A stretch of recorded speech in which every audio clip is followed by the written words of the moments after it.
자, 안녕하십니까. 법무법인 지금 김유돈 변호사입니다. 오늘도 저희 유돈로우 채널 방문해 주셔서 감사합니다. 오늘은 명예훼손죄에 대해서 알아보려고 합니다. 제가 생각하기에 일반인들이 범하기 가장 쉬우면서도 자신이 죄를 범하고 있다고 인식하지 못하는 범죄 중에 하나가 명예훼손죄인 것 같습니다. 그래서 오늘은 이러한 명예훼손죄에 대해서 좀 알아보고자 합니다. 명예훼손죄는 다른 사람에 대하여 사실이나 또는 허위의 사실을 공공연하게 말하여서 다른 사람의 명예를 훼손하면 성립하는 범죄이다. 법조문을 살펴보면요, 형법 307조에는 사실을 적시해서 공연히 다른 사람의 명예를 훼손하면 2년 이하의 징역, 500만 원 이하의 벌금. 허위의 사실을 말하는 경우는 조금 더 강하게 처벌을 해서요, 허위의 사실을 말했다면 5년 이하의 징역, 1000만 원 이하의 벌금에 처하도록 되어 있습니다. 다만 이렇게 사실을 말하는 것에 있어서 진실을 말했고 여러 공익을 위해서 말했다고 하면 310조에 따라서 위법하지 않은 것으로 봐서 죄를 받지 않는 것으로 이렇게 규정을 하고 있습니다. 자, 이 명예훼손죄에서 제일 중요한 거는요, 두 가지 개념입니다. 하나는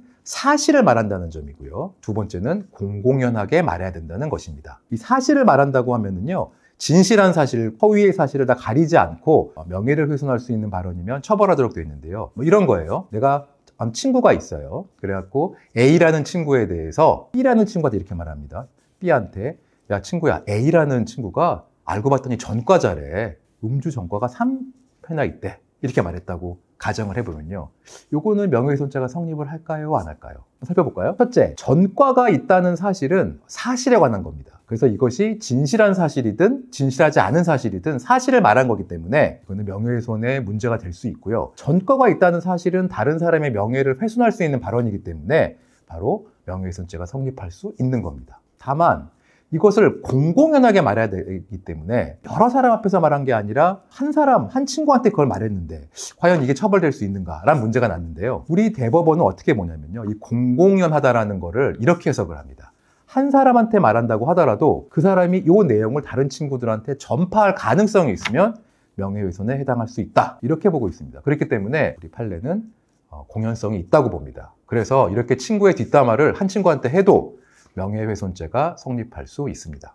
자, 여러분, 현대 사회에서 이 명예훼손죄가 특히 중요하게 된 이유는 바로 SNS 때문입니다. 사실 저도 인스타그램, 페이스북 친구들 거 늘 보고 있고 댓글들 달고 있고, 하다못해 우리 신문 뉴스만 봐도 댓글 되게 많이 보잖아요. 이런 댓글 모두 다 공공연하게 자신의 의사를 표현하고 사실을 적을 수 있는 넓은 장이 우리 앞에 펼쳐져 있습니다. 그래서 사실 SNS를 하는 과정에서 자기도 모르는 사이에 다른 사람의 명예를 훼손할 수 있는 글을 올린다거나 댓글을 달아서 문제가 되는 경우가 많습니다. 그래서 여러분, 같은 선상에서 내가 쓰는 글이 어떠한 사실을 적어서 다른 사람의 명예를 훼손할 수 있는 내용이면 조심해야 됩니다. SNS에 올리는 글은 굉장히 전파성이 크기 때문에 정보통신망법에서 특별히 이거는 규정하고 있습니다. 조문을 한번 살펴볼까요? 정보통신망 이용 촉진 및 정보 보호 등에 관한 법률 제70조에 보면요, 사람을 비방할 목적으로 정보통신망을 통하여 공공연하게 사실을 드러내어 사람의 명예를 훼손하면 3년 이하의 징역 또는 3천만 원 이하의 벌금에 처한다고 해서 형법에 적용된 것보다 더 강하게 처벌을 하고 있습니다. 정보통신망법을 위반해가지고 명예훼손을 하는 경우에는 비방할 목적이라는 별도의 구성 요건을 하나 더 추가했습니다. 대신 누군가를 비방할 목적으로 허위의 사실이나 진실한 사실을 적시하면 정보통신망법 위반 혐의로 처벌을